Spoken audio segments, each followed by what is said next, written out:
What is going on, ladies and gentlemen? Just did that a second ago and I bit my lip and it really hurt. Anyway, today we have the Primary Arms Classic 1-6 low power variable optic for us to take a look at. And the biggest theme of this video is going to be value, value, value.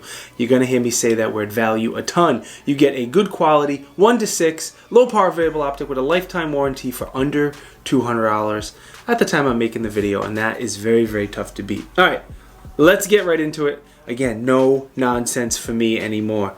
The diopter is very, very smooth, a very, very wide range as well, so it's going to help focus the reticle for most eyesights out there. That's what a diopter does, focuses a reticle for your eyesight. It's smooth, it's not too easy. I don't think it's going to get bumped accidentally. I think Primary Arms did a good job. Magnification ring is also very, very smooth. I personally have a big beef with magnification rings. Most companies make them way too stiff. Again, I don't think it's too light where it's going to get bumped accidentally, but when you want to adjust it, it's fairly smooth and it's not overly difficult to adjust. And it goes from 1-6, obviously. It has a speed lever on here as well. It comes with that speed lever, which is a great deal.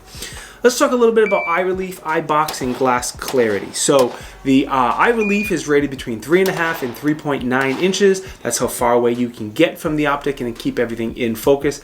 And I'd say that's just about right and very generous for an optic sub $200. The eye box, while they don't give that a rating, I would say that is very, very good. I'll say that is good as well. Again, keeping in mind most low power variable optics sub $200 are junk. The eye box and the eye relief are darn good. Glass clarity is also good.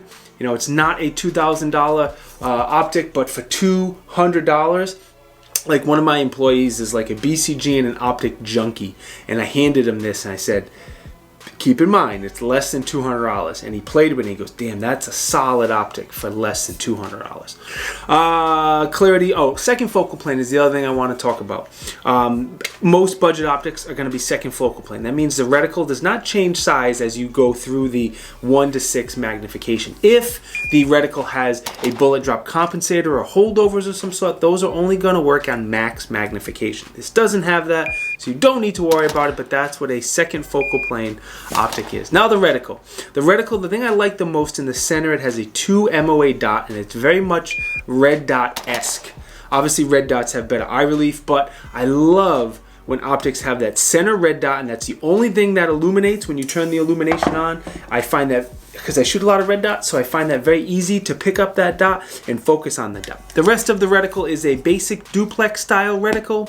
There's some big lines in here to help draw your eye into that center dot. There's no holdovers or bullet drop compensators. You can use the line to gauge if you need to, but there's not actually any precise holdovers. Now, Primary Arms and lots of other companies have more expensive optics that will have bullet drop compensators, like Primary Arms SLX and GLX, and all their other optics are a little more expensive, probably starting at about $100 more expensive if I remember correctly.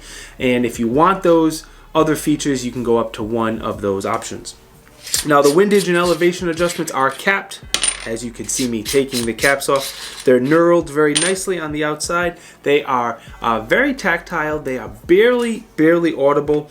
They are not resettable. So the adjustments that are resettable, you loosen up the knob and you bring the number back down to 0. So if you're shooting and you're making adjustments for windage and elevation on the dial, you know where your 0 has to go back to. You go back to the number 0 to back to that is your original 0. And these are not resettable, but again, an optic in this price, I wouldn't expect them to be. I'm just making sure you know.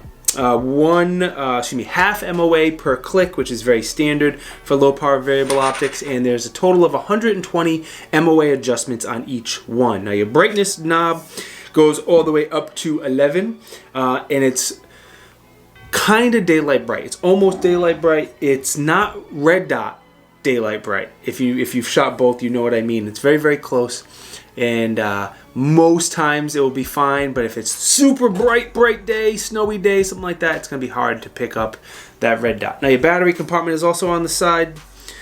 It is a 2032, which is very standard, very easy to get, no issues there. You can take a look at the dimensions, the weight. I'll put it, I don't know, one of these two sides. I don't know where I'm going to put it. And then the price, again, I've said it 20 times, sub $200. 17 ounces, not too bad for a 1-6. and 10.6 inches. The body is 6063 aluminum, fog-proof, waterproof, primary arms, lifetime warranty. And then the field of view is actually pretty good too. On 1 time, it's 113 feet field of view. On 6, it's 18 feet field of view.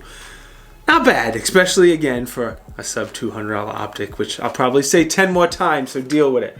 Testing. So I've only got about 300 or 400 rounds through this low power variable optic. I try to get to 500 on all reviews, but I can't always do that between time and money and ammo, and yeah, you know how it is. But what I try to do is I try to run the same drill multiple times on different magnification. Like I'll do it on 1, do it on 3, 6, 2, 4, whatever. I'll switch it up always to see what the eye box and the eye relief is and what it's like to shooting the low power variable optic on different drills on different magnifications. I always do 1-ups, high ready, low ready, transition, steel, that type of stuff. I won't bore you at all explaining all the drills. Throughout the video, I always roll in some B-roll of me shooting, and you can see all the type of drills I did, and if you have any questions, you can let me know. Pros. Are you going to be surprised that I'm going to say the value and that this optic comes in at less than $200? Obviously, that is the biggest pro. You have primary arms, lifetime warranty, you have the speed lever, smooth diopter, fairly smooth magnification ring. The center dot is probably one of my favorite features. I love the center dot. Adjustments are tactile. Again, a lot of value there. Cons. I really don't have a con. Again, if you're gonna get one of these, you need to keep in mind it's sub $200, and some of the Gucci features and the more expensive optics you may not have in here. So if you want like the off setting in between on the brightness adjustment, or if you want a bullet drop compensator or something like that, you're gonna have to go to a more expensive low power variable optic. But I don't view that as a con. Overall, it's solid. It's a great deal. It's a great value. Like all primary arms is a great value. The classic stuff is a really, really good value, and they still get the lifetime warranty. All right. There'll be an affiliate link down in the video description. If you want to pick up this from Primary Arms or anything else, please do me that favor. Use that link. Won't cost you anything. Really helps me out. I definitely appreciate it. We have some swag. I talk about this in every video. Now we have long sleeve shirts. Look, it's getting cold, long sleeve. These are the softest t-shirts in the universe. I've been all over the world and all over the universe. These are the softest t-shirts ever. We have short sleeve, we have patches. If you want to support the channel, I appreciate it. That's the best way to do so. Link is down in the video description. If you don't want to support the channel with buying a shirt or a patch, it's okay. I still love you. But you should follow me on Instagram and Facebook. If you want to know what I'm reviewing right now in real time, the links to both of them are down below. More important though, thank you for watching. I say this in every video because I truly mean it. Like, comment, subscribe, enable the bell notifications. If you do any of those things, I greatly appreciate it. If not, thank you for being here, and I'll see you guys next time. Peace!